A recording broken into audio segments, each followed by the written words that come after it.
Hey everybody, it is Natalie from Power Moon Tarot. Welcome to your reading. Today's reading is from the Lemurian Starchild Oracle, and I haven't played with this reading or this deck for a long time. I think I got the deck, I want to say March of 2020. How things have changed. But I've always loved this deck and I thought it was really cool, and I was kind of messing around with it last night and I thought I need to do a reading with this deck. It's actually a pretty large deck, and as you can see, each pile had a card shuffled from this deck at random as I was meditating on your cards before I started this video. So we're going to go ahead and get into it today.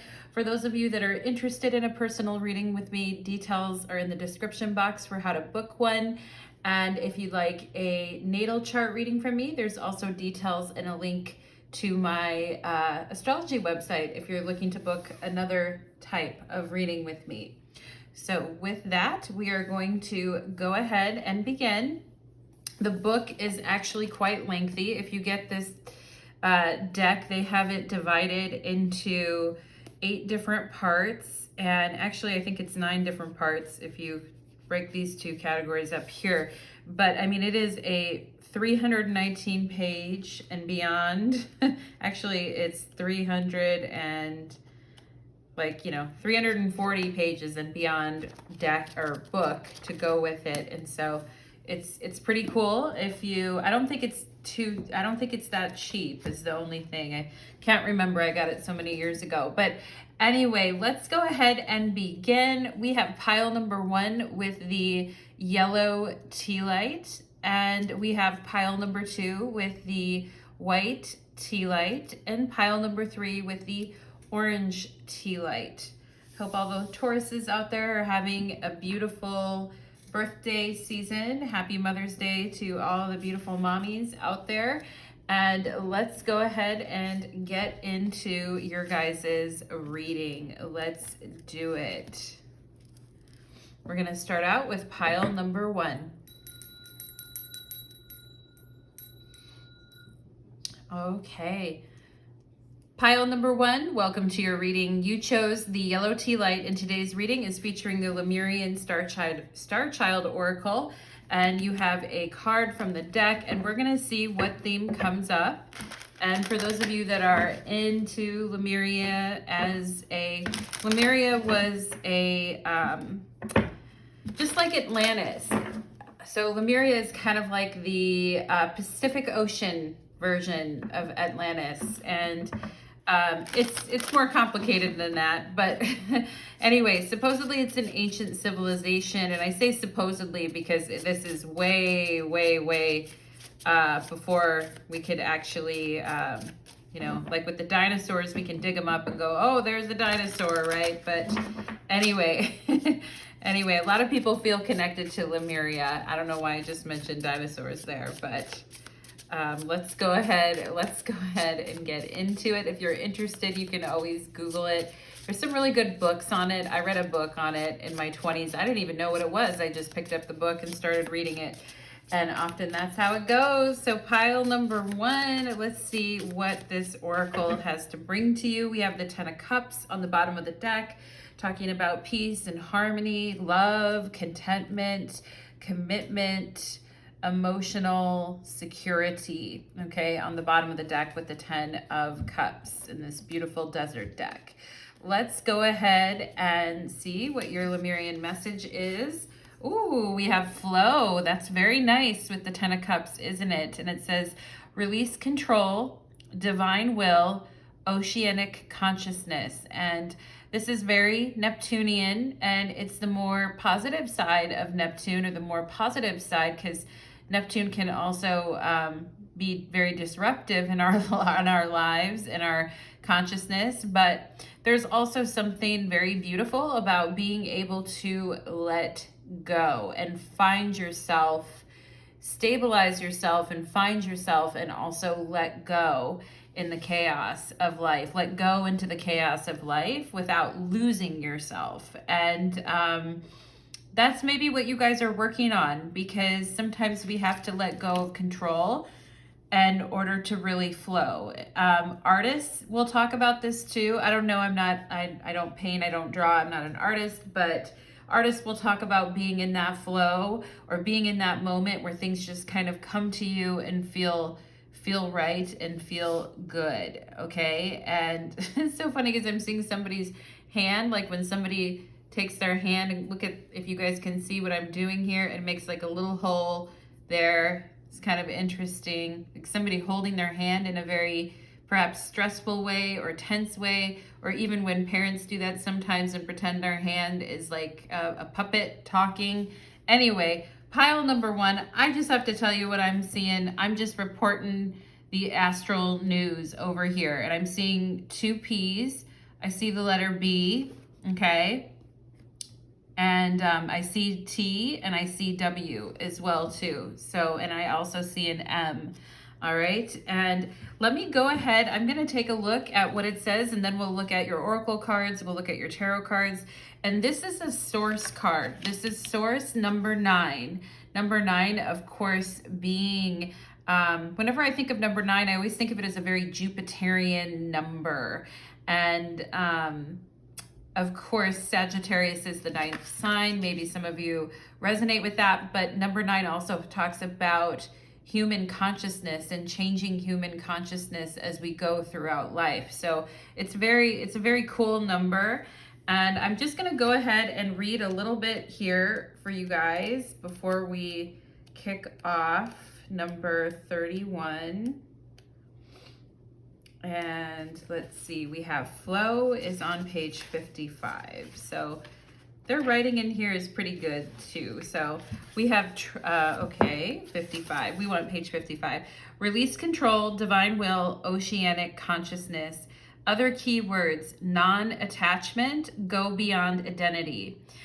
This is very like Sun Neptune, okay? And for those of you that have Sun Neptune in your chart, you can probably relate to that sense of letting go of individual identity and going into like samsara. It really is kind of like the Hanged Man in the tarot as well, which represents the planet Neptune. It's where we release into non-attachment and we flow with the changes in our life instead of fighting back against everything. And here it says, the waves have messages for us. And when we talk about waves, we can talk about sound waves, we can talk about water, you know, whatever the wave is, but waves have messages for us. Look at the waves of the ocean, the meandering river and the flow of the clouds. Can we stop the waves and make them completely still? Even if we try to block the river, the flow will always find a way. We are like the ocean, the river, the water, which is unstoppable because it is in the flow. We can also be a rock when we need to stand our ground at times, but this card invites us to be like water, which can be both at the bottom of the ocean and the clouds and in the clouds in the sky at the same time. Yeah, water is everywhere. The water does not control the flow, it only allows it. It rejoices in the many gifts of that. Let us spiral like a dolphin, and we can create vortices of light that can lead us into higher dimensions.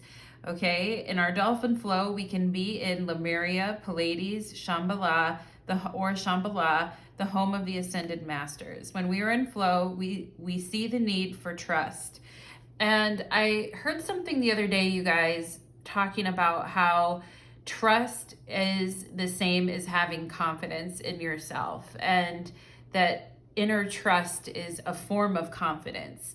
So that is, you know, we always have those moments in trust where we're just going with the flow of life. And it says, when we flow, we see the need for trust, for openness as well, for a deep surrender to love. When that is there, we can give up resistance. Without words, we naturally call in the new energies which are resonant with the purity of our cleansed and gentle healing hearts.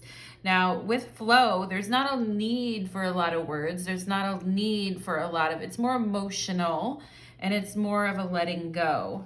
And maybe less words over time for you guys too. Let us welcome tender healing, welcome gentle space, welcome rest and time to play. When we are releasing the old, all that wants to leave, all that does not support or align. We lovingly let go of blocks on our path. If we choose to, if the time is right, we can submerge ourselves fully into the ocean. We can allow the living waters to remove the veils of amnesia, all that has got in the way of knowing who we are, of remembering we are divine beloveds, okay, of God.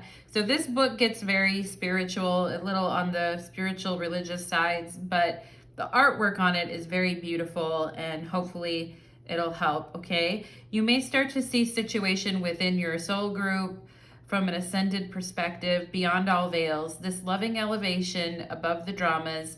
In this loving elevation above the dramas, you are greatly assisting your soul family to find and stand on their own 2 feet. And the golden energies of the sunshine, yeah, you guys have the yellow tea light of the sunshine of God, feed your being here. Allow them into every particle and go with the flow.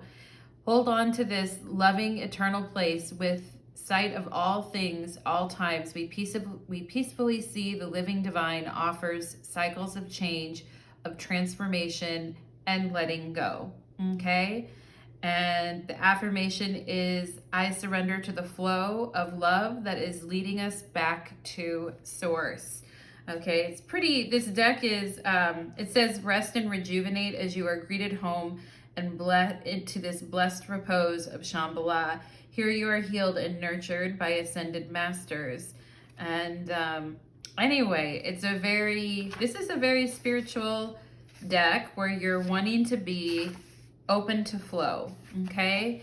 And open to releasing, open to cleansing. I love the 10 of Cups. Maybe for some here, open to love or open to emotional healing when it comes to love, or when it comes to your heart as well, your heart center, the sun, the key of everything. So let's see what else. It's very hippie message to start your reading, pile number 1. And I haven't been that, lately I haven't been that flowy or spiritual or whatever on the channel. And I know I've been a little bit more of a hardcore realist lately in my readings.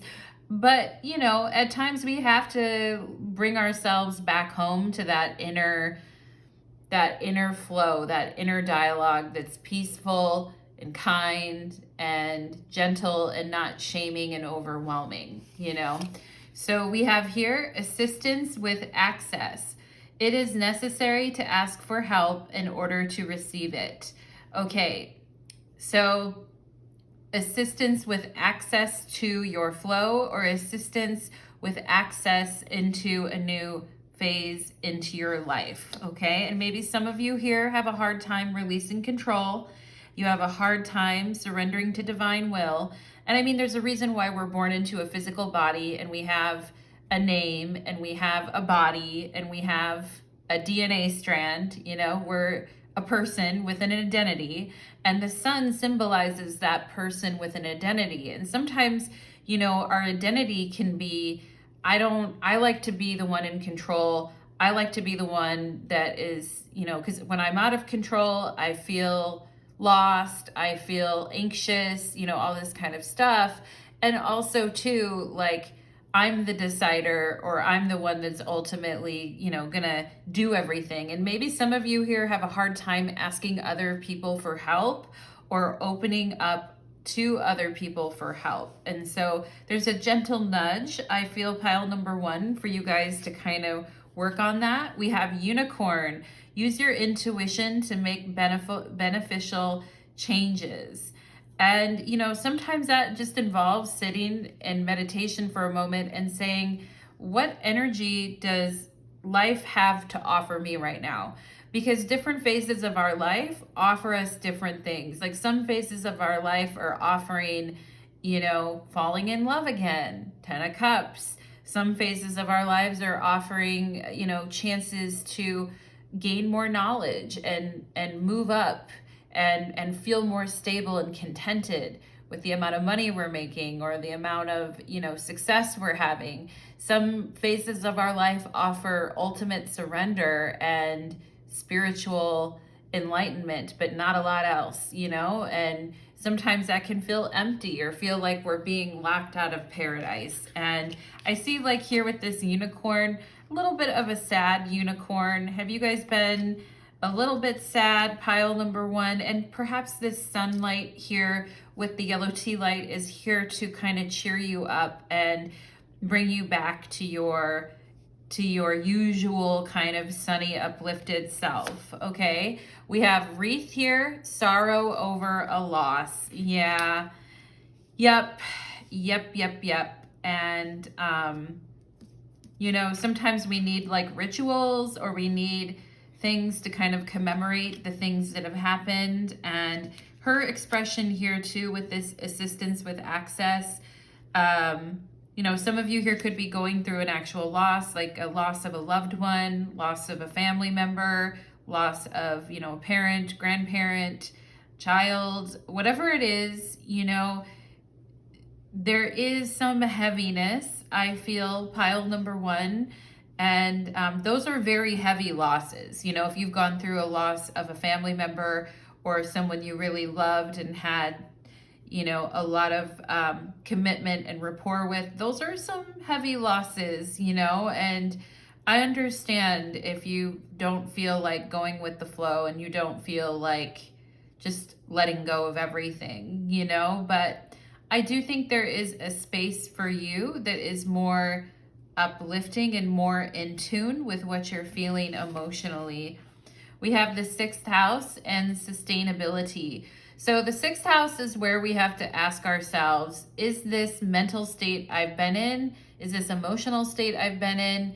Is this busyness and stress and overworking that I've been in? Is this actually sustainable in my life?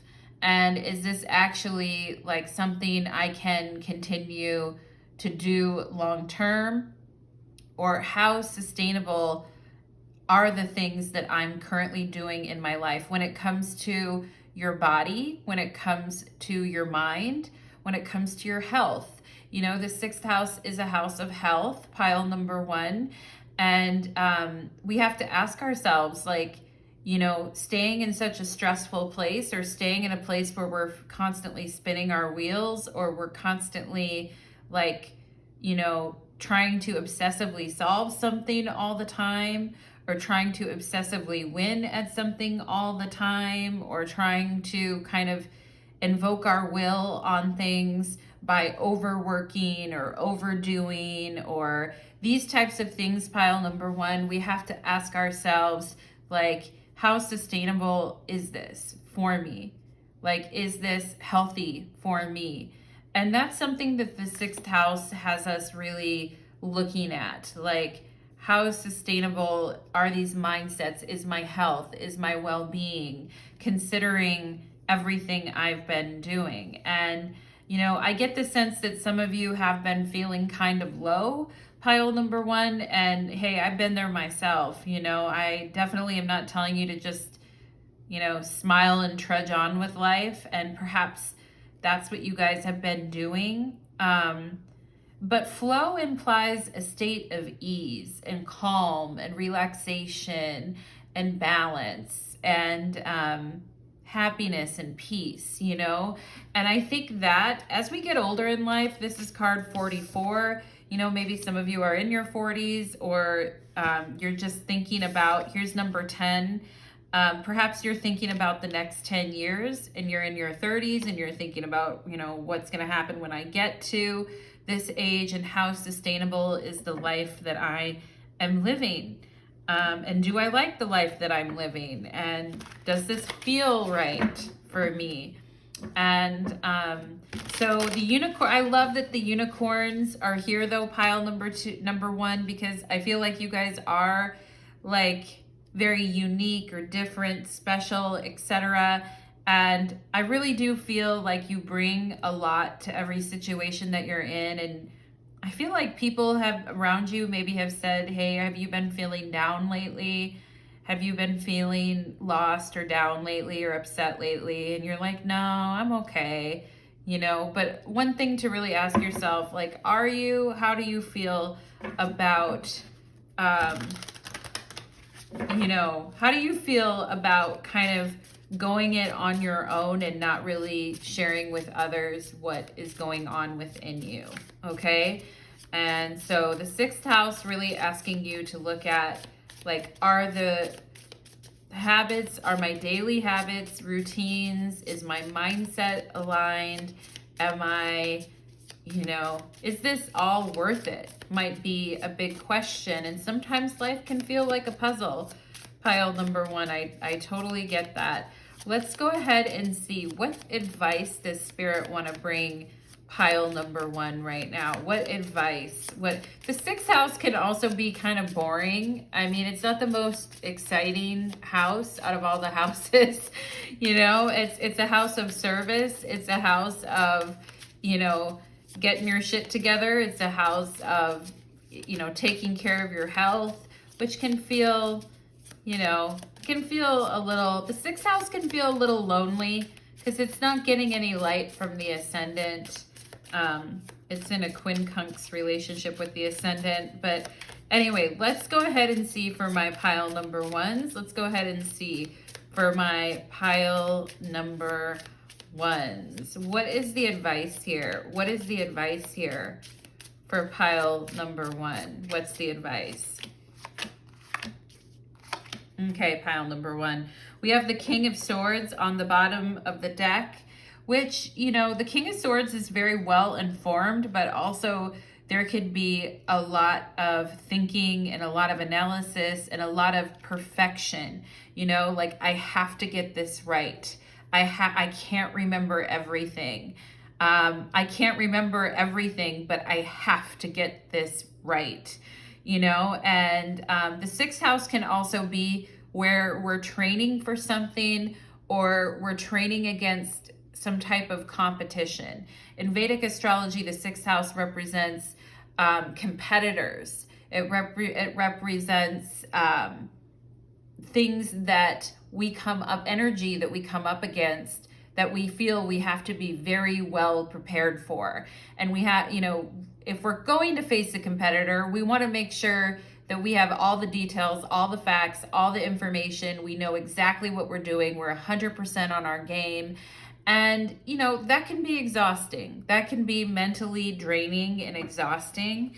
And so, also, I feel you guys are very independent. You are very intelligent. Pile number 1, I feel some of you in this pile number 1 are highly intelligent. Not just intelligent, but highly intelligent, as in you have a higher IQ, or you're very into researching things, or you're very into finding out every last detail of every little thing.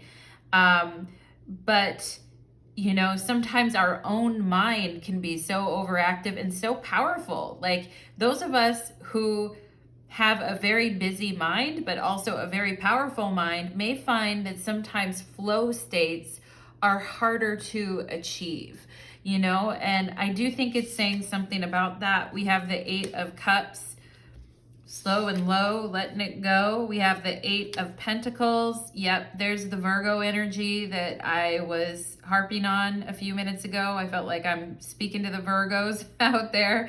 But anyway, and Virgos, for my Virgos who are Virgo rising, moon in Virgo, especially if you have late degrees, Virgo rising, etc.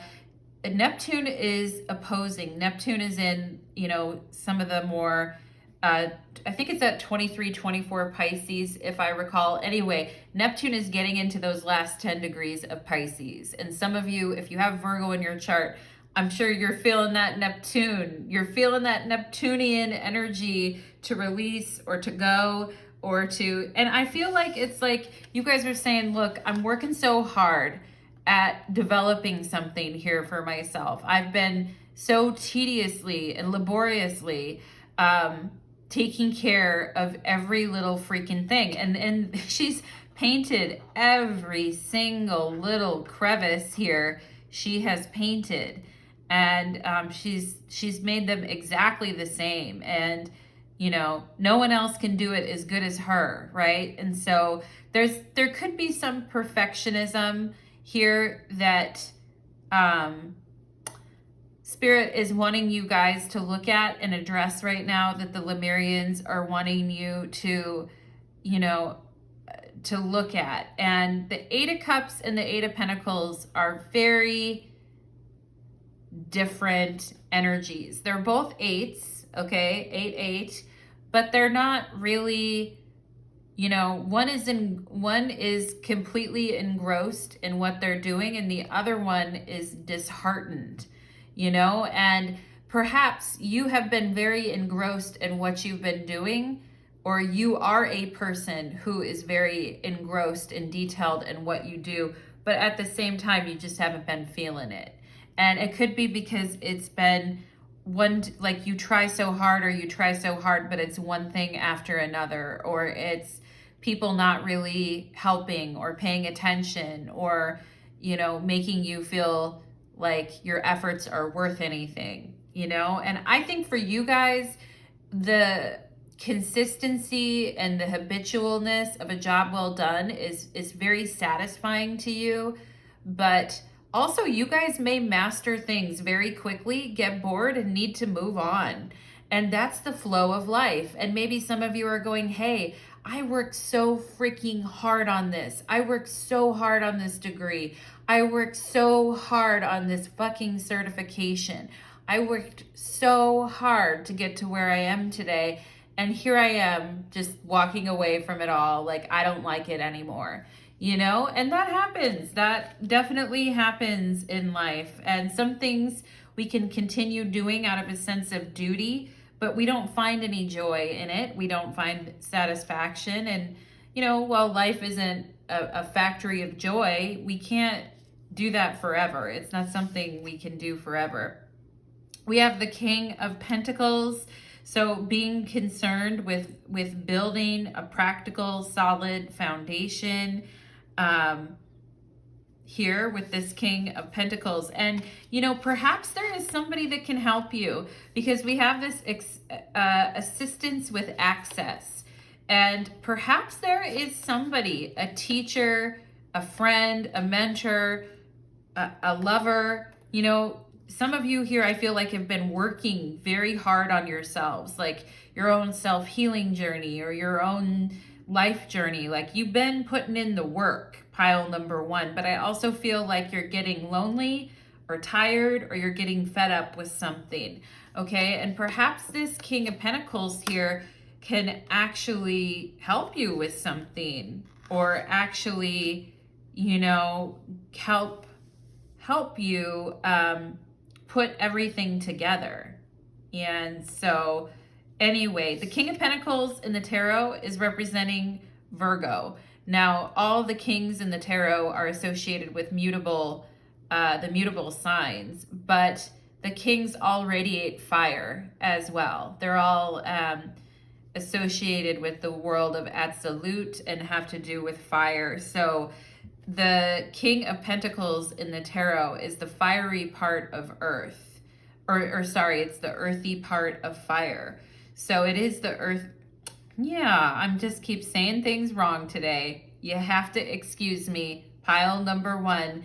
I know how it is when you get all turned around and you get all, you know. So this is an earth card. So it is the fiery part of earth. And it's the part that wants to like keep pushing and keep going. And the part of earth that wants to like never surrender, you know. And that's definitely a King of Pentacles type of a thing. Like a fiery will to carry on no matter what. We have here the Ace of Cups. Oh, the heart opener. There it is. There it is. Pile number one. Okay. And you can see here, she's in a very, in a deep meditative state, connecting to the source of water. Now, the aces in the tarot are all representing the root of every element that there is. And so, you know, the root of the cups is water. So it's the root of the powers. It's the root of the power of the waters, the Ace of Cups. So it's really tapping into flow. It's really tapping into, you know, it's really tapping into universal source energy. And, you know, there sometimes, like I said, we have to take a step back and say, what is it that life is lovingly offering me right now? You know, because I can continue to push on with my own personal will and my own personal, I must do this, you know, willpower. But I don't know, I feel you guys are a little sick of it. You know, some of you here may need a little bit of help. You may need somebody with resources, or you may need someone a teacher, a mentor, somebody who is solidified in what you're trying to do. Some of you may have been working on yourselves a lot, but are really ready for a partner now, or you've been doing healing, self-work, self-reflection, and at this point it's become tedious and you're wanting to open your heart, you know? And I feel this is, you know, and what it's saying here with the King of Pentacles and Ace of Cups is that if you go with the flow, it doesn't mean you have to abandon everything that you are. It doesn't mean that you have to abandon your ideas, your thoughts, your purposes. It doesn't mean that you have to let go of everything, you know. And I don't know why Spirit just put agricultural farming in my mind. Maybe some of you are trying to like grow something, or you're trying to do something different with your life, or you're trying to change something. Maybe some of you are changing your foods, but I don't know why I just got agricultural farming. Maybe you study plants or botany or something like that. But it doesn't mean that you have to give up on your you. It doesn't mean you have to let go of you and what you are and what you want. It just means like to sit down and rest for a minute and say, what is the universe offering to me today? You know, instead of me just continuing to push for something, what can come to me easily now, you know? And it may not be the thing that you want. It may be something different, because it's not really on our time, you know? We're given a lifetime, we're given years, we're given birthdays, we're given time, but the beat goes on, you know? Universal flow is, as my boyfriend would say, the universe is sadistic. And I do believe that at times, because it's like, you know, we'll open and say, what energy is open to me right now? What energy is flowing to me right now? What's coming to me right now? And it may not even be something that you even considered or wanted or needed. It might not even be something that you particularly care about, but you know, we want to ride the wave. I always tell people, like, ride the wave for as long as you can, because when that wave is over, it's over, you know? And I'm sure you guys also know that lesson too, of sorrow and loss, but it doesn't take away from who you are, pile number one. I just want you to know that, like, you're still you, okay? So pile number one, that is what I have for you, my friends. I hope that that reading resonated for you. Hope it brought you a sense of peace as you are flowing into this next phase. Take care, my friends. Let's move on to pile number two. Pile number two. Okay.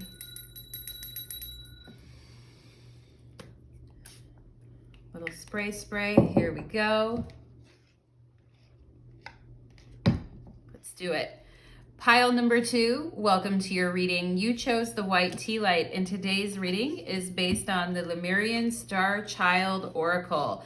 And we are going to get really like hippie, you know, we're going to get really new agey in this reading. So if you're used to my readings being kind of like brutal and in your face, then we're going to be a little nicer today. All right. So I love this deck. I haven't played with it for a long time. You have a card here, pile number two. You've got your own Lemurian Starchild card, and we're going to go ahead and tap into your energy for the day. Okay, pile number two. Okay, let's go ahead and do it. I don't know why I just had my toe pressing into the ground.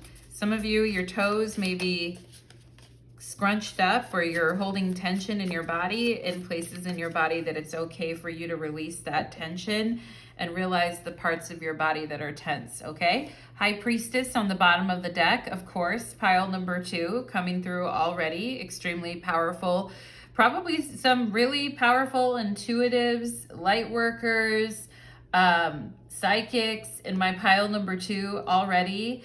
I also feel like the High Priestess is that unknown discovery, okay? That unknown part of ourselves that where we don't know the reason why for everything, but at the same time we're intrigued, you know? Pile number 2. So let's go ahead and see for my pile number 2s what you have here. Oh, we have heaven on earth. All are invited. 5th dimension, new earth, spirit in matter, heaven on earth. Ooh, I'm getting chills. I like your card. I love the art on these cards. It's very nice. There's some fog rolling in, but everything looks very calm, you know? And let's see here. Looks like beautiful sunrise where the fog is clearing out. Kind of always reminds me of like Ireland or the UK or something like that. How it's always foggy there, but it's really green. And maybe some of you have a connection to there. So this guidebook is very comprehensive, and your card has to do with structure as a category for the new paradigm, okay? And heaven on earth is a part of the structure of what we're trying to create, creating more ease, creating more flow. And yeah, let's go ahead and see what we have on page 181. I'm just going to read a little bit and then we'll get into all your cards, okay? And let's see, heaven on earth for my darlings on page 212. I feel like you guys are like, yeah, I could use some heaven. I could use some heaven. All right, let's see. Close-knit, close by, frequency, manifestation, divine potential, life awareness of oneness. Yeah, that's very High Priestess. Life awareness of oneness, divine potential, communing. Every moment is an invitation. Imagine an earth without suffering, an earth where the Lemurian template has come into fruition. You have drawn this card because you are being asked to dare to dream. It's not always easy to open your heart to grand visions, especially if you've been disappointed in life. Yep. Then please realize that this vision is not a plaster to cover you or anyone else's pain. It's not an ideal to believe in. You are invited to open to this dream because you are a co-creator and you can play a part in an ongoing manifestation of the new earth. To assist in this manifestation of the new earth, you first need to see it. And we see the fog here. And the High Priestess, like I talked about, is very mysterious. So there may be something you feel like the dawn is coming, or you feel like the fog is going to break and lift, but you're not too sure yet, perhaps pile number 2, okay? And to assist in the manifestation of the new earth, you first need to see it. Then you need to start living on the new earth by manifesting your own life. You can then do this by following your heart and being in your own integrity. Yeah, the High Priestess knows who she is. She knows exactly, she has access to every single memory of humanity, basically. So, you know, the High Priestess isn't really forgetting anything. The High Priestess retains everything. And maybe some of you have felt like, well, I know I'm at this precipice. I know I'm at this beginning, but I'm not sure of who I am in this new beginning, you know? When you dare to dream big, you are creating a new reality, not just for yourself, but everyone else. You are assisting in a cosmic process of awakening. Yeah, ascension. And I almost wanted to read that as asserting. You are asserting a cosmic process of spiritual evolution. The less ego you put in, the more effective it is. Remember that you are supporting a natural flow without trying to save, fix, or change anyone. Wow. Right? You're supporting. So maybe some of you here have had that before, where we want to try to save, fix, or change someone. Okay. And perhaps some of you have dealt with you know, victim savior dynamics or codependency. And it's natural to want to help others or to save others or fix things or change things. But at this point, what the card is saying, the less ego you put into it, the more effective it is. This is the invitation to stay on a high vibration, okay, which is very rewarding, which is a very rewarding challenge, both for you, yourself, and others, if I can read today. There are no more strict rules that you need to follow to grow spiritually. Yeah, those rules have always been an illusion anyway. You are always guided in the right direction, the direction that facilitates your evolution. There is much galactic and universal support for the new earth manifestation. I'm going to skip through some of this and see what... Listen to your breath now, the space in which you and God are one. Listen attentively to hear angelic whispers. Yeah, the mediumship, connecting, the high priestess. Go beyond self-doubt. You know your soul family. You know your family, so let their voices get louder. Basically, like, you know your guides, you know your soul family. Go beyond any self-doubt and let their support of you get louder, okay? You are offered an opportunity to create heaven on earth at this time in each and every moment you exist. Okay, and ask yourself, how much love, compassion, and understanding are you allowing to flow to yourself right now? The question's answer, no matter how it might be, if always responded to with love, understanding, and compassion, will bring you back into the streams of love and healing, which take you home to heaven on earth. And, you know, the high priestess could also be escapism too, you know, and it could also be where we want a fantasy of something, or we want an illusion of something. And you can see the moon behind her, the huge moon, and the moon is the planet associated with the high priestess. But, you know, I also think you guys are too wise. We see the owl on her arm here. You're too wise to get caught up in those old illusions and those old deceptions. And I also think you guys are getting to a point where you can tell when you're having a moment of self-doubt, or you're having a moment of self-restraint, and you're just having a moment of it though.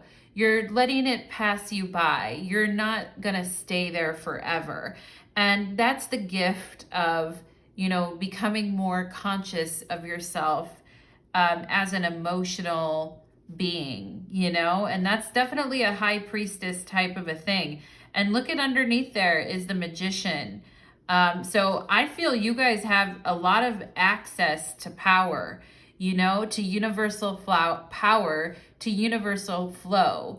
And the magnificent magician holds a plan for something and holds a blueprint for something, you know, and the priestess is also holding a blueprint of spiritual law.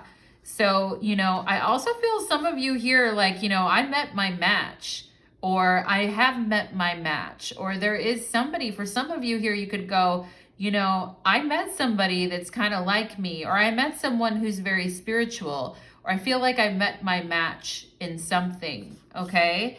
And we have the Hermit here. Wow. Very, and some of you here, like, having gone alone, or having gone down the life's path alone. Here's the King of Cups, you know? Here's the King of Cups and the King of Wands. And wow, you know, I feel like for those of you that have been in self-doubt, wondering about your life, wondering, not wanting to make any move, having plans, but not really wanting to make a move on them because you aren't sure, or you go in and out of states of being sure. Well, we're going to talk about it all, pile number 2, okay? And it says here, all are invited, 5th dimension, in spirit and in matter, okay? spirit self. Wow. Again, like the high priestess is the spirit self, you know? Spirit self. There's a huge high priestess message for you in this reading, pile number 2, about your inner comfort, your inner compass, I feel. It says, be who you are as you are. Okay? Be who you are as you are. It's such a simple message, but she looks like she is dressed up like a peacock, you know? And peacocks are, like she's wearing a peacock costume with her blue hair here.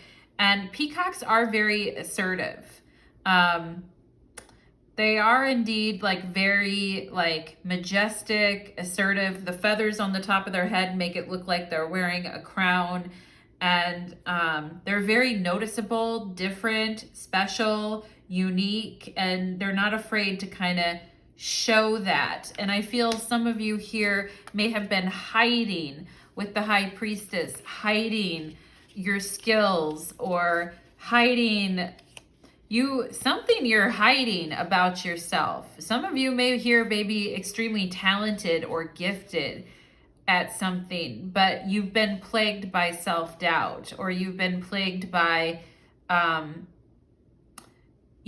like your emotions getting the best of you is kind of what I feel, okay?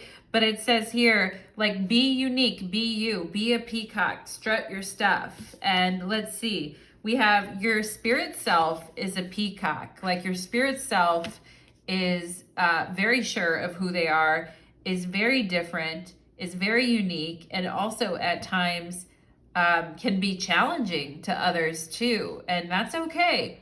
That's all right. Pile number 2.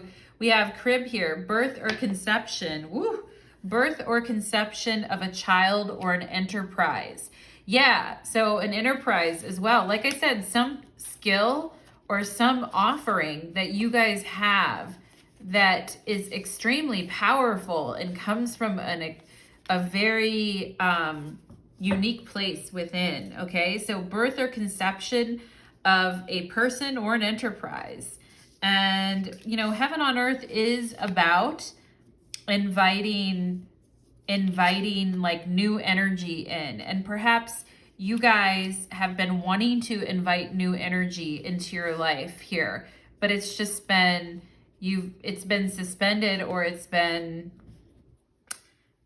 put on the back burner, okay? And maybe some of you have been a little bit too passive as well about bringing something forward for yourself, okay? Because the high priestess can also, it's a wonderful card, but it's also much more anchored in spirit rather than possibly like the 3D reality. And high priestess is awesome, but also can be a bit passive. You know, it's like wanting or dreaming about something, but also maybe not doing as much, you know? So this is about actually putting it out there. Ooh, we have the month of November. So something big happening for you guys in the month of November. Perhaps some of you have birthdays in November, or Scorpios or Sagittariuses, but the month of November is on point. And perhaps November, we're in middle of May, coming into the middle of May. November is 6 months from now. So some of you could be hatching a new idea or something coming your way in 6 months from now, basically, that is the birth of something entirely new that actually like really reflects who you are. We have Sagittarius, there it is, there we go. And my Sagittarians born in the month of November, hey, this is like a really special message for you, okay? And you're being asked to expand. And whether you're a Sagittarius or a Scorpio or whoever you are, you're being asked to expand your footprint in life. And the Magician is all about that expansion. And, you know, and we see the Hermit. The Hermit expands too, but it's more private, you know? And I feel some of you could have been taking on new things or doing new things, but you've been doing it all in private. At some point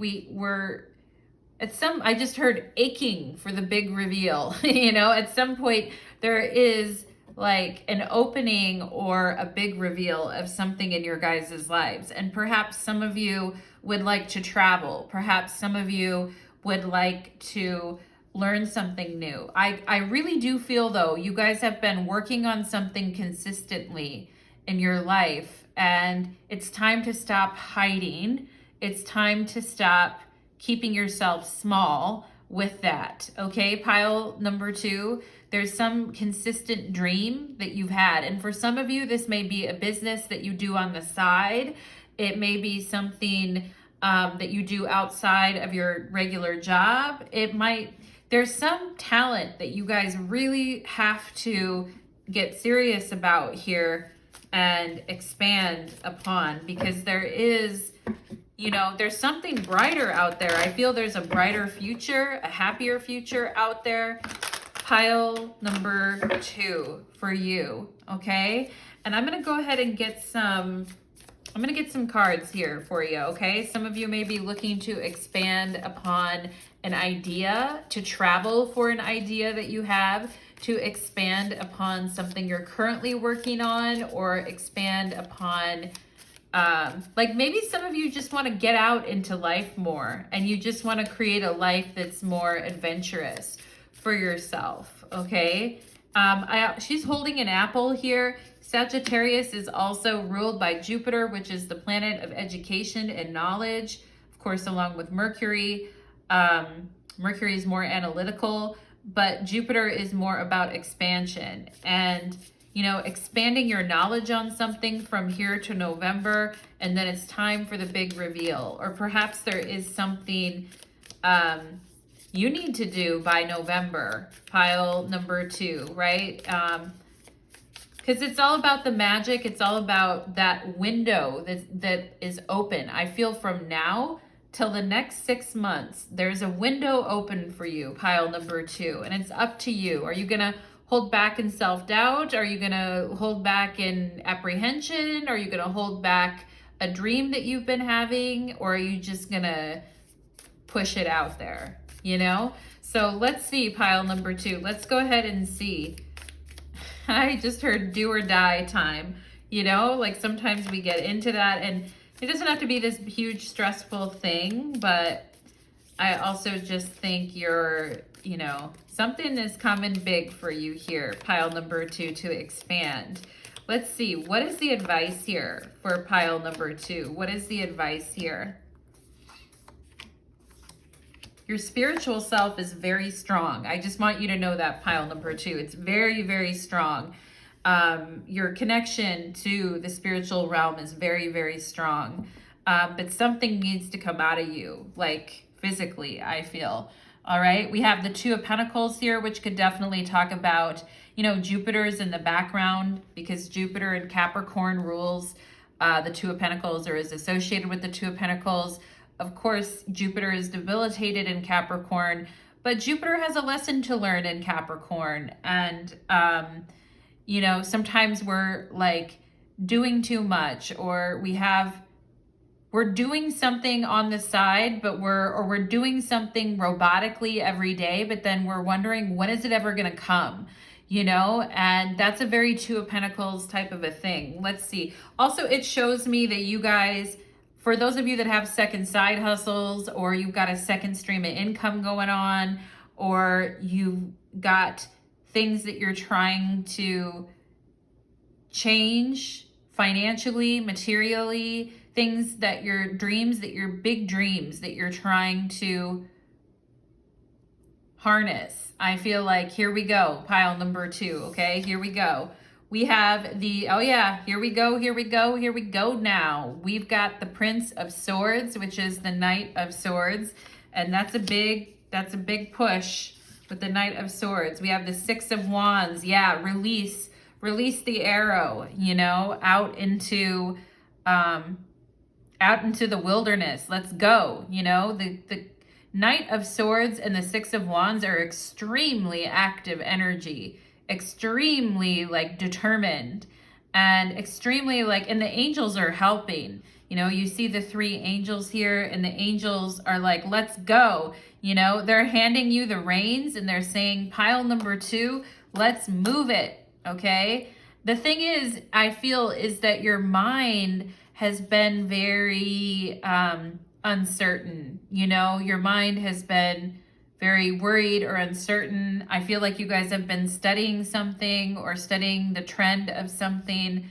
I'm also seeing somebody who needed a new toaster or got a new toaster or needed some appliance fixed. I just have to tell you what I'm seeing here, pile number 2. But you're like, where did that come from? That came out of nowhere. Well, yes, it did. And sometimes our minds can be like, can be like an ocean, a very turbulent ocean as well. But the Knight of Swords in the tarot is associated with Aquarius, okay? And 6 of Wands is Jupiter and Leo. So we have Aquarius opposite Leo. Those are opposition energies. But these actually work together pretty well, because the Knight of Swords and the 6 of Wands is like, I'm determined. I have a message that burns within me that I need to get out, and I need to get cracking that whip on. And the 6 of Wands talks about having the confidence and the chutzpah, as they would say, the chutzpah. Anyway, I don't think I'm saying it right. Anyway, those of you who are Jewish, you can correct me. But basically having, the moxie, the balls, etc., to do something and to make it happen. And I feel there is something important, a message, there's something important for you guys to say, and say it confidently. And there may be something at work that you need to say confidently without hesitation.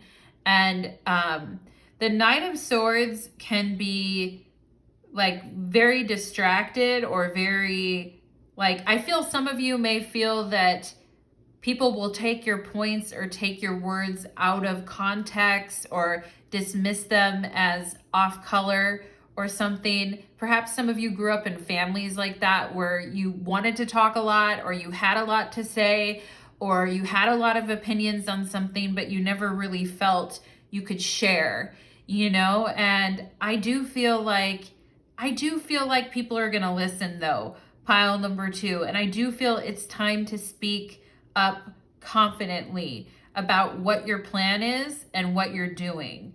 And yeah, so let's see what else here. We have Justice. I love that. Okay, so situations that have been hanging in the balance, that haven't really had any resolution to them, I feel, pile number 2, or haven't exactly been fair to you. I feel like those situations are changing. We have the 4 of Pentacles here, okay? And I actually feel like what ends up happening is you end up getting what you want and what you need in a situation, or things become more fair for you, in the sense that you're not doing everything yourself, in the sense that you're not carrying the weight of everyone else, in the sense that you're speaking up for yourself and saying what you want and what you need. And it actually results in a much more balanced situation for you, pile number 2. But not everyone's going to be happy about this. I just have to tell you that. Like, not everybody is going to share your mindset, and not everybody is going to understand the choices that you're making. And to some people may think that you're off your rocker. With the Knight of Swords, can very much be like, like, I'm feeling off my rocker, but not everyone is going to be, and somebody may guilt trip you, I have to say, okay? I'm just looking at this 4 of Pentacles, and I feel you guys have very elegant ideas. You've thought through the ins and out of a particular situation, and you're through the exploratory phase of saying, and with Justice, you're just making the choice at this point. And for some of you, this may come in Libra season, okay, right before November, right before Scorpio season. October and November have the potential to be very lit for you guys, pile number 2, okay? But I feel like you're confidently holding your choices in your power and in your possession, and you understand that not everyone is gonna like the new you. Not everyone is going to like the choices you're making. Not everyone is going to go, yay, you know what I mean? And you may not feel particularly yay either. You may feel like I'm being kind of cold, or I'm being kind of like stern, you know, because there's a side to justice that can be colder or sterner. Okay, there's a lot of air sign energy available for you with the confidence of the Six of Wands to really push forward on something for yourself. Now, I just keep getting the word elevated, you know, and I feel like you've elevated your mind to a new consciousness where you're like, okay, I know what I need to do. I'm not confused anymore. I know what I need to say. I also feel some of you are dialing back your time commitment, your money commitment, to other people that you've been like overdoing it, is what I'm gonna say, pile number 2. Like, I kind of feel like you've examined the facts, you've examined like everybody's arguments, okay, or whatever, because I feel there could also be somebody here with a very big mouth, or somebody who's trying to talk you out of something, pile number 2, or somebody who won't let you get a word in edgewise, or somebody who just isn't really and I feel like you guys are like, well, I appreciate your opinion, and while I take your opinion into account, I'm actually not doing that. P.S. No. And I feel like I'm happy for you guys that you're doing that, and you're actually like, no, I appreciate your input. I appreciate what you have to say, because you're not rude. Okay, justice is not rude. You're not rude to people, pile number 2, but you're like, you know, I appreciate your feedback and I appreciate your thoughts on the matter, but my mind is made up, okay? And my mind is clear, and that's the end of the discussion. And I feel like at that point, you're coming across very strong. You're coming across as very confident, pile number 2, okay? And this could be somebody at work, a boss or something that you need to lay this down with, or this may be a family member that you're needing to say, hey, yeah, I appreciate your concerns. I appreciate that you have so many anxieties over what I'm trying to do here, but you know, it's not, at this point, I can't delay any longer, and I'm not gonna keep having this conversation, you know? So I kind of feel like you guys are at the point now where you're dismissing a lot of talk, you know, and you're just like, yeah, I've got to make certain decisions here. And I'm not really like interested in every Tom, Dick, and Harry's point of view at this point, because I feel a lot of you may have let other people affect your decision making in the past, or kept you in a pattern of self-doubt, or kept you just kind of passive, like wanting something, but not really fully reaching for it. And with the Knight of Swords, I feel like you guys are getting kind of impatient. And when we get impatient, that can be a good thing sometimes. Other people may not like our impatience. They may not be with it, but at the same time, like, impatience shows sometimes where we've been sitting on something too long, and we just need to, at this point, it's not a thing. It's time to go. It's time to, you know, at this point, no, you know, like, so I feel you guys are going to be doing fine with whatever you decide. And as you move along, you're going to become even more, you know, accepting of your own choices. And some of you may feel like, you know, am I being irresponsible? Am I being like a bratty teenager in asserting this and saying this? I don't think you are. I think you're just mentally focused and confident. And I like that for you, pile number 2. I really do. Now, there is going to be people, like I said, there may be a Capricorn in your life. There may be a Capricorn, Libra, Sagittarius. There may be somebody in your life that doesn't really, Aquarius perhaps too. I said Aquarius, Capricorn, Libra, Sagittarius, those 4 signs, okay? There may be somebody that doesn't really agree, you know, and they're gonna be salty. They're just, I'm sorry, I can't change them for you, pile number 2. They are who they are. They're going to be salty. They're not going to be exactly, you know, thrilled. They may put you through a guilt trip. They may try to, you know, say, how are you going to leave me with all of this? How can you not come home? How can you go and travel here when I'm left with this? How can you go off and do this or make this decision? How can you, you know, all these types of things. And it's like, yeah, no.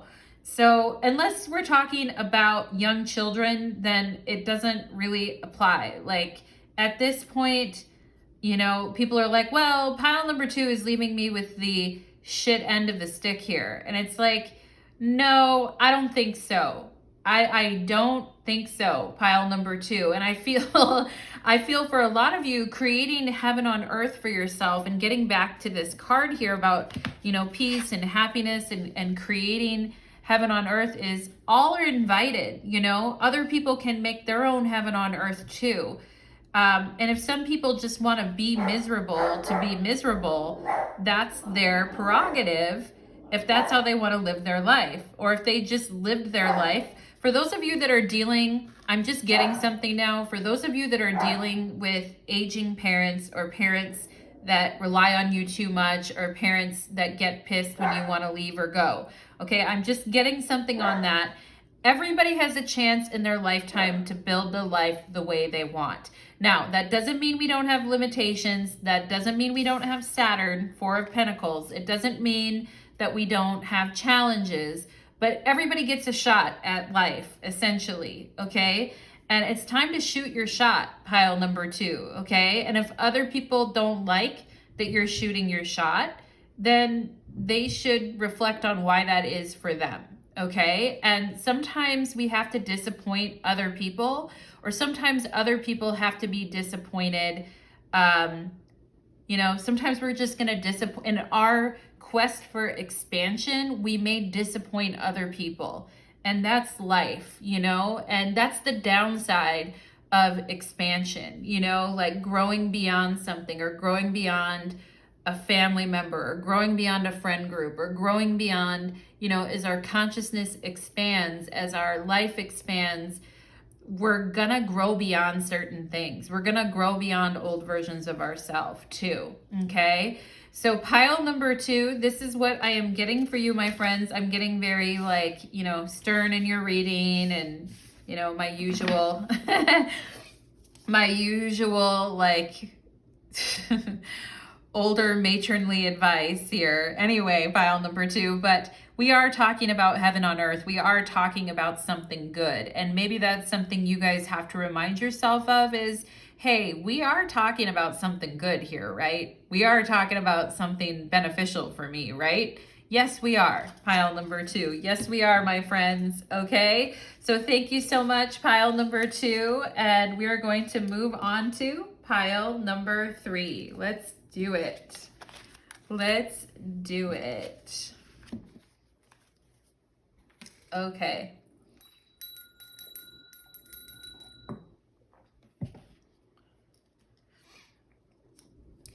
Pile number 3, welcome to your reading. You chose the orange tea light, and today's reading is based on the Lemurian Starchild Oracle. And I have this beautiful deck, and here's your card from that deck. And we're going to take a look at what your card says.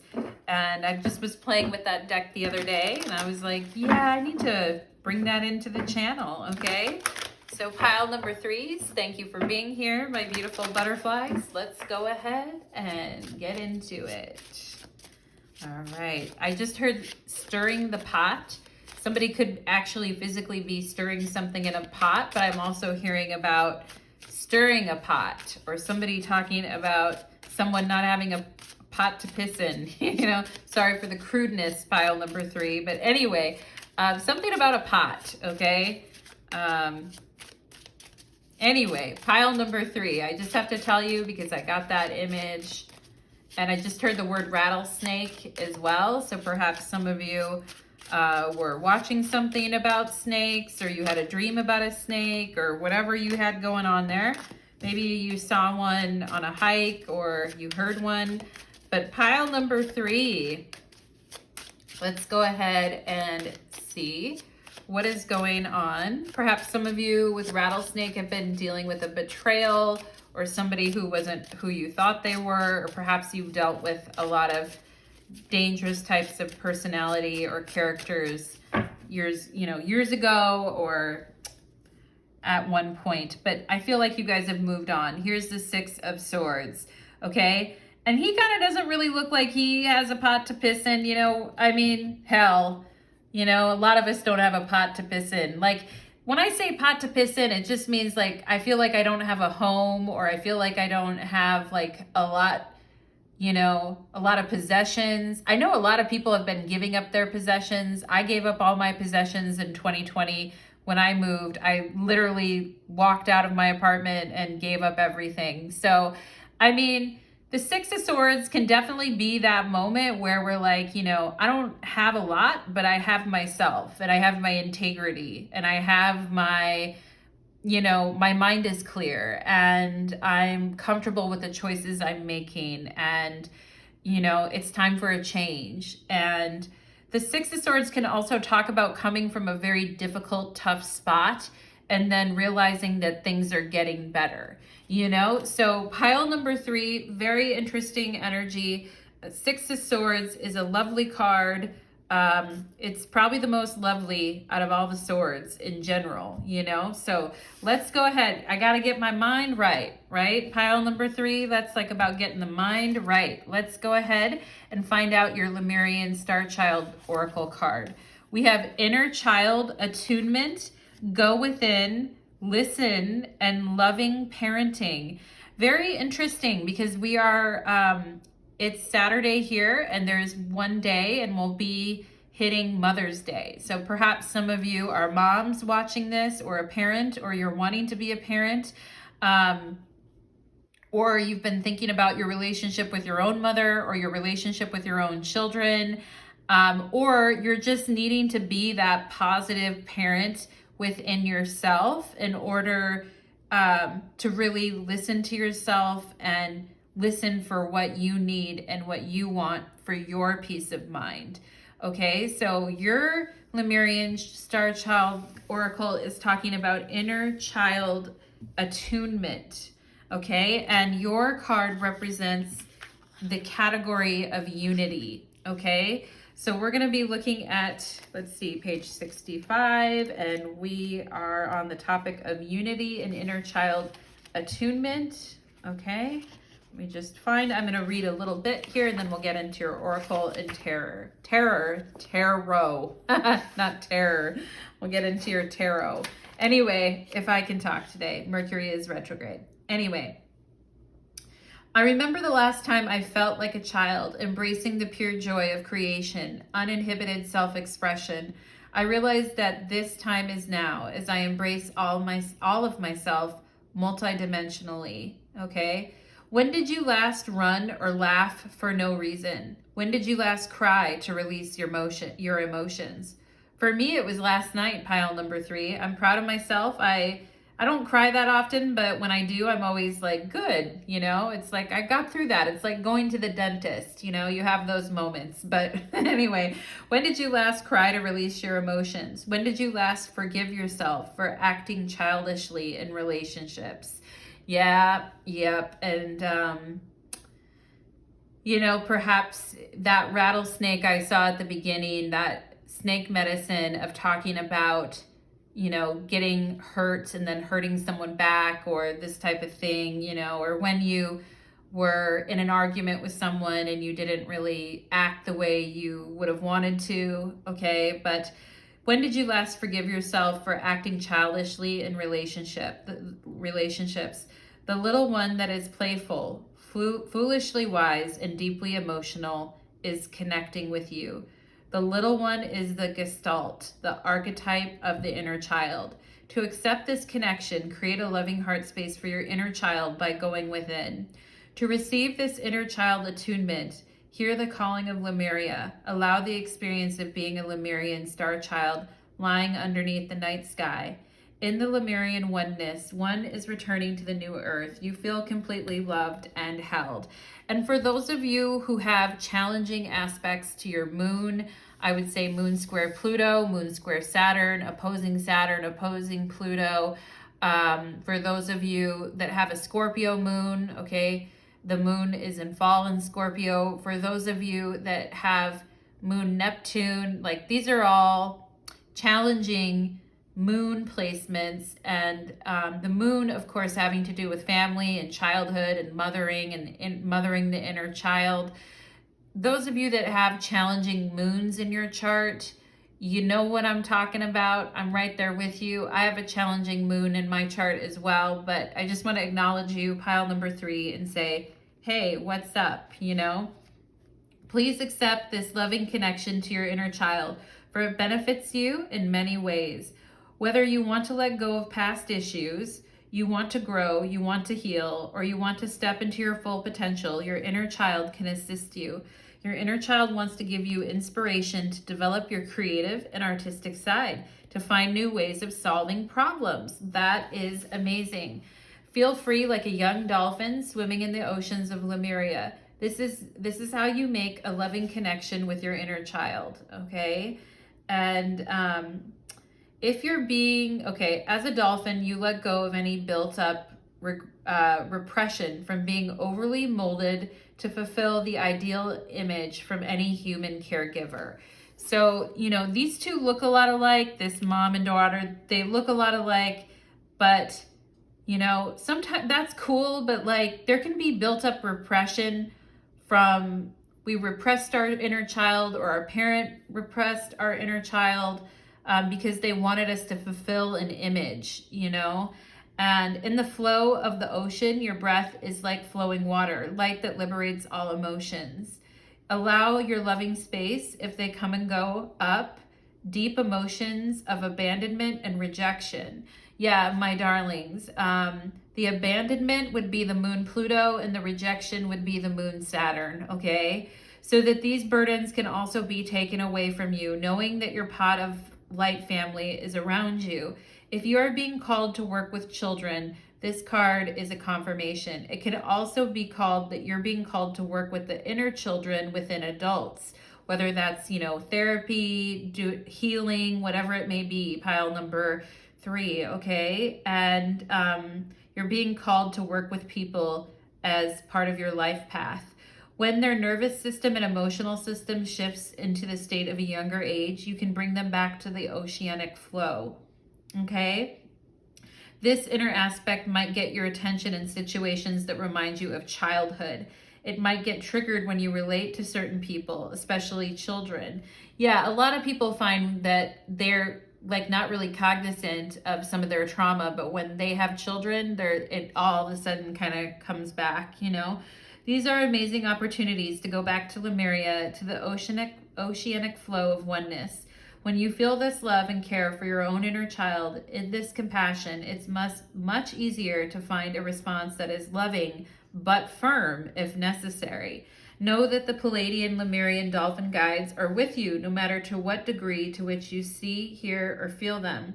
They are around you to guide you on your spiritual path and nurture your inner child, knowing that you have much help and support, so that even if you forget your inner child for a moment, there are many angels to look after your inner child. Oh, I love that.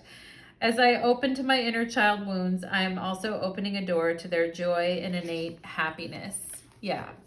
Yep. So beautiful. Pile number 3. I feel some of you have been going through a very beautiful transformation, and some of you may be feeling very activated to your third eye and seeing a lot of clarity these days, okay? It's a rich experience, you know? It makes you feel alive, it makes you feel rich, makes you feel like, when I mean rich, I don't mean like, you know, I'm just throwing dollar bills at the air, you know, throwing hundies at everyone. I mean a rich emotional experience. Let's see what else here. File number 3.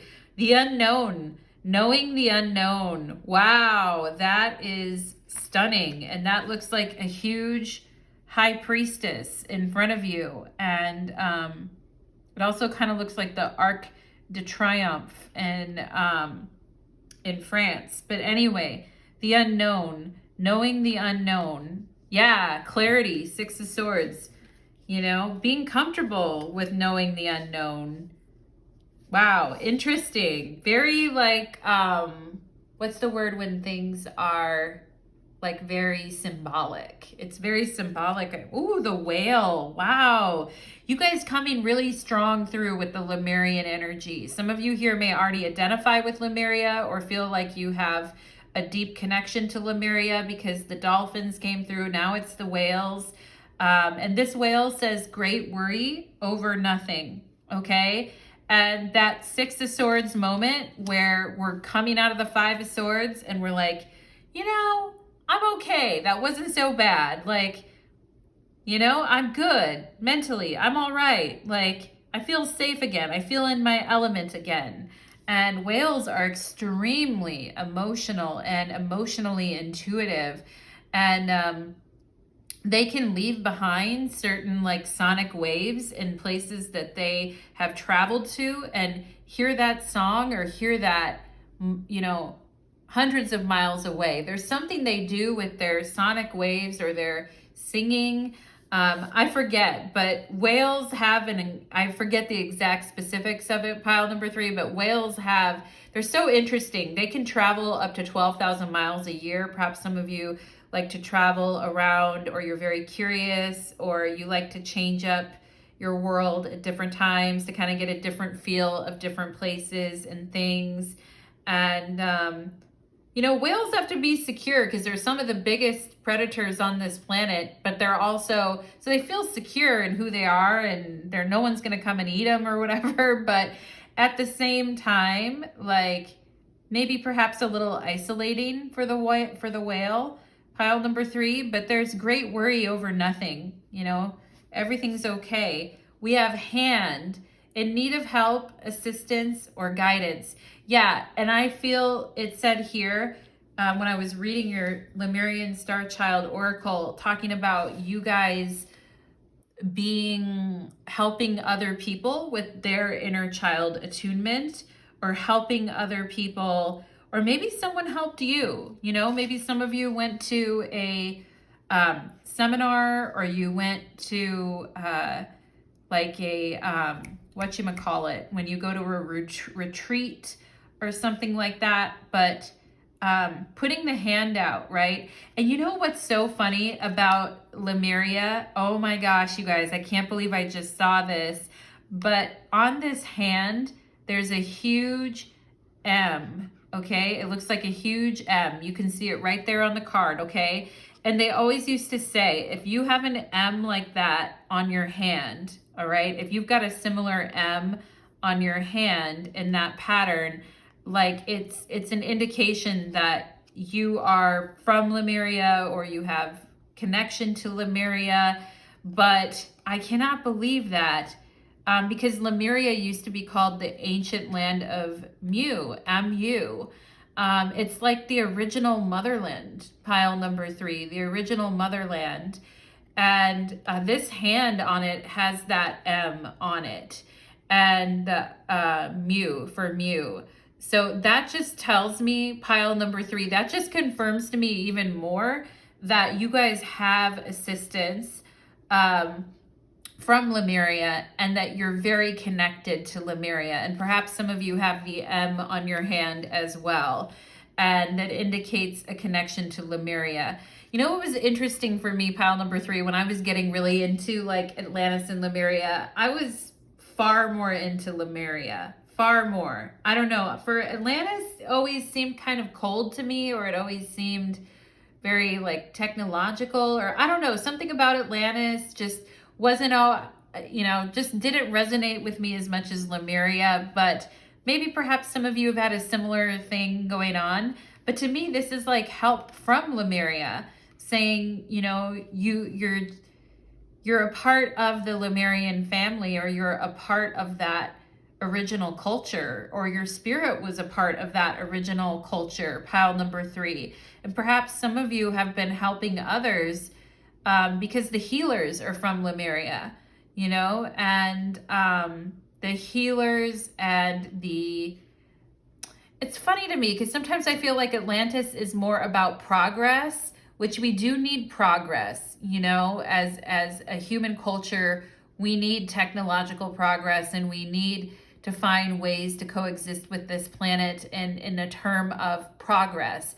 But I feel like Lemuria is more maybe like the healers. And I don't know, it's just something I felt, or something that I can't explain it, pile number 3. Don't ask me to. But but anyway, I just feel you know, you guys may also connect very strongly to the Palladians as well too, especially for those of you that have planets in late degrees of Taurus, which is where the Pallades are physically located in the sky. Okay, so the 7 weeping sisters. But anyway, pile number 3, very fascinating. And some of you may actually have this imprint on your hand if you look at it. And you might have had a lot on your mind, a lot of worries, a lot of stresses, a lot of things, thinking about the unknown, thinking about what's going to happen, thinking about, you know, what do I do? What's next? Okay. I see the letter L here. I see the number 4. Okay. I see B4, like B4. And I'm also seeing a T. I'm seeing the word text, like before a text, or somebody got a text.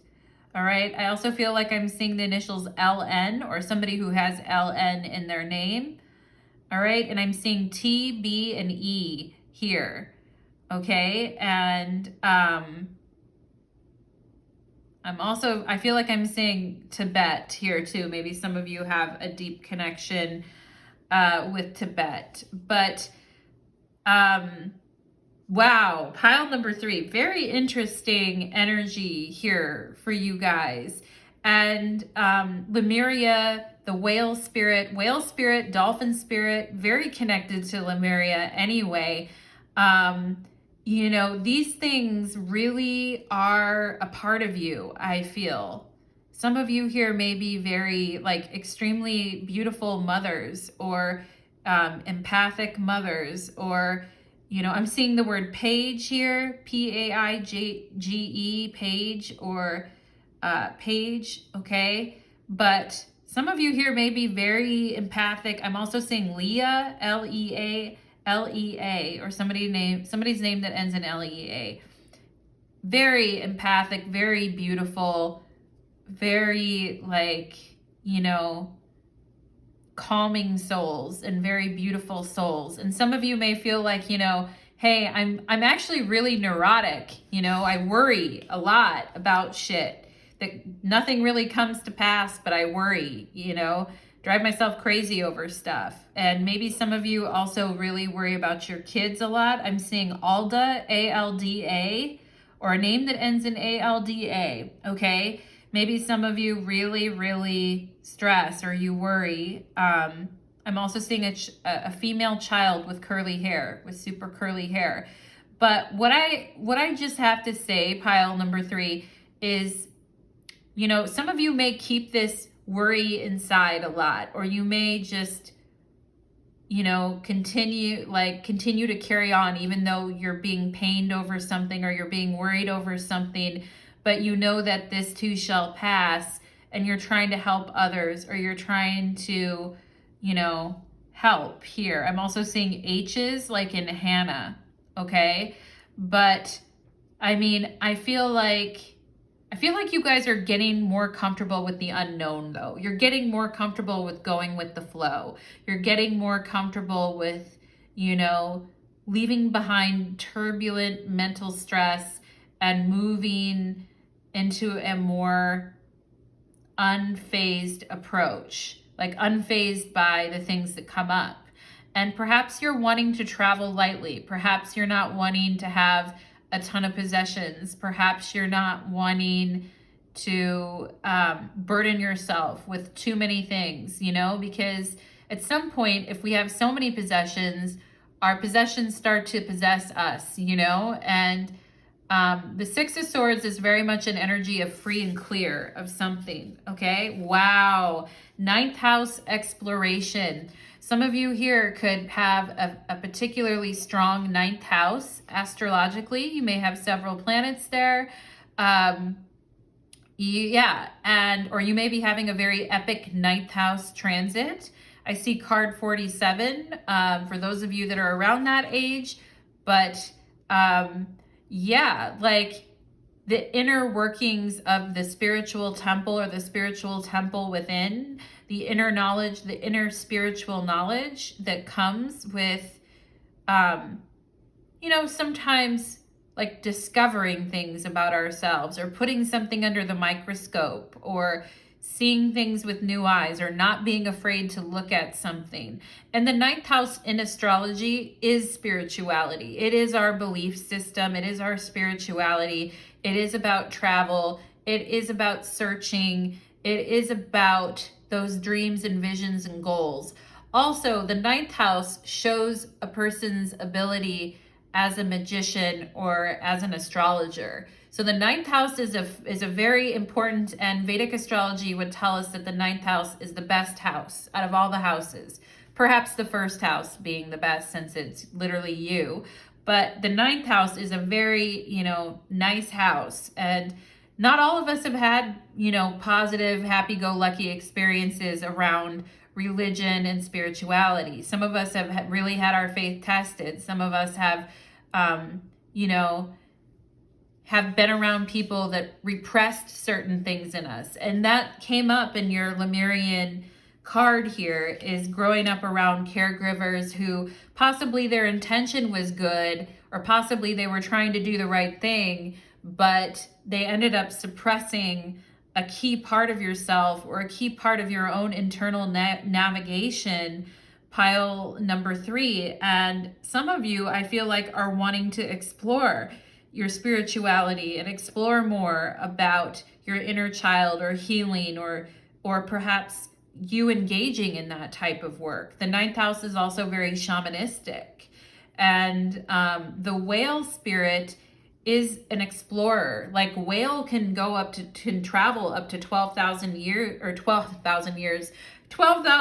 ago, Lemuria, right? But anyway, the whale can travel up to 12,000 miles in a year. So the whale could be in this ocean and then in that ocean and a different ocean, and just goes along in the flow and explores everything, and perhaps some of you are into travel, or you're wanting to travel, or you're wanting to time travel. I don't know. What do you got going on, pile number 3? I mean, I do know. I feel like I do know. And there's water everywhere here in your reading, but there's also consciousness. There's also like clarity. There's also like the need to like be mentally stimulated and to learn something different. The ninth house also has to do with education, and the education that life gives us, or the education that we want to receive.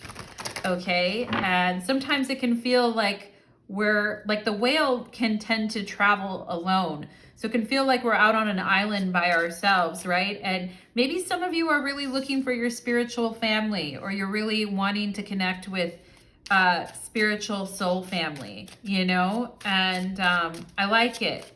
I like it. Knowing the unknown. I realize I say a lot. And for those of you that have listened to my readings a lot, I'm constantly like, and I try to stop myself from doing it because I am aware that I do it. But it's so funny because knowing is all over your guys' reading. Knowing the unknown. I think you guys know. I don't have to tell you. But anyway, pile number 3. Let's go ahead. I feel like you guys are not spiritual novices in pile number 3, okay? But let's go ahead and see. It's your reading is highly spiritual, I feel. It's really concerned with these matters of mind and attunement, and the mental energy that we give towards, solving problems that help us, worry less and live more. let's go ahead and see for pile number 3. Spirit, what's the advice for pile number 3? What's the Lemurian pattern bringing through here for pile number 3? The Lemurian pattern, that's a new one. The Wheel of Fortune. Ooh, the vortex of the unknown, the Wheel of Fortune. The call of karmic destiny, the call of our dharma. Woo! It's deep. It's deep, but it can be scary. I love this Wheel of Fortune on this deck because the face is faceless. Who's controlling this Wheel of Destiny? Who knows, right? What's going on?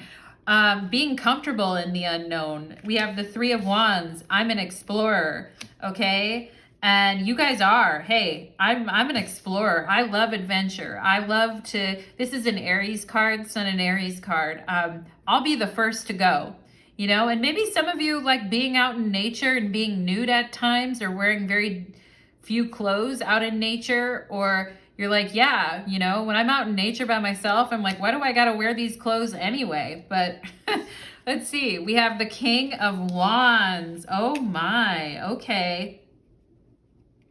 And we, right when I drew the King of Wands, I'm like bossy, you know, like guy or girl who could be bossy at times, or, you know, and this may be for some of you, this may also be talking about a caregiver who unintentionally repressed maybe your need to be independent or to travel or to go or to do different shit, okay? But I feel you guys now these days, you're more of the King of Wands. Like, I feel this King of Wands is more you. And it's saying, like, you're the king of spirituality. You're king.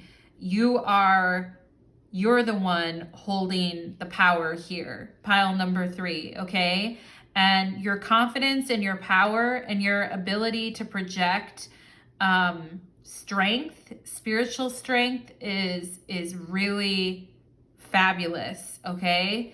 And yeah, I mean, this King of Wands goes back a long time for you guys. I feel like you guys have always had a vision or an eye for the way that things could be in the future. Some of you, your ancestors may have been like the first explorers or the first people to come up with something. Or if you go back in your ancestral line, you may find out that going far back, particularly on your paternal side, that there's always been these people in your ancestral line that have struck out bravely and passionately on a new life mission. And that may have been that your ancestors migrated to a completely different place and started completely over. This may be coming from a very powerful lineage where people are not afraid to start something or to do something or to look danger in the eye and say, fuck this, I got it, you know? And there's a lot of pride. There's a lot of pride in that, I feel. And some of you may have like a powerful family crest, or you may have some type of pride in that, but, or just going back to stories of your ancestors and the things that you've heard. Pile number 3, but I feel like you do come from a very deliberate, strong lineage. Now, it may not be that in the current lineage, but if you look back 2, 3, 4, 5 down the road, you could, because sometimes, you know, the purity of things gets spoiled, you know, and sometimes people take that pride, courage, and strength and turn it into, you know, you got to do things my way, or this is the way things have always been done. So I need you to, you know, I need you to do it this way, or, you know, this is the best way to do things. So you need to do it my way. You know, sometimes things can get corrupted in a bloodline too. I'm not saying they can't, but I also just feel that you guys are a part of a special brand of original settlers or explorers. Perhaps some of you have that as a past life memory going way far back, okay? Because somebody needs to be somebody needs to be willing to go where other people are not willing to go, you know, and exploring the realm of spirituality and inner child work isn't for the faint of heart. It looks like it would be some easy thing. It's not. And oftentimes you're making it up as you go. And that's very much a King of Wands, Three of Wands type of thing, of like making things up as we go. And, you know, the Nine of Cups asks, are we having fun yet?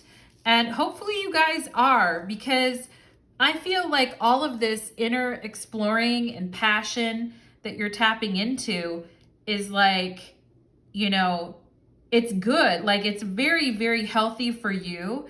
And I feel you guys also have the potential to help wake other people up, you know, with what you do and what you got going on. I feel like, you know, you have a potential to help and assist others, or to be very generous and bold in the way that you assist other people to kind of find their path, or to do the fun things, right? Because the wands are about those exciting, people forget like the wands are fire. So it's excitement, it's, you know, energy, it's like not being daunted. If we were in that movie, I think there's a movie where there's a faction called Dauntless, right? I forget the name of the movie, but the Dauntless people would be the Wands people, and not daunted by what lies ahead. Instead, feeling very invigorated and passionate and fired up about what lies ahead.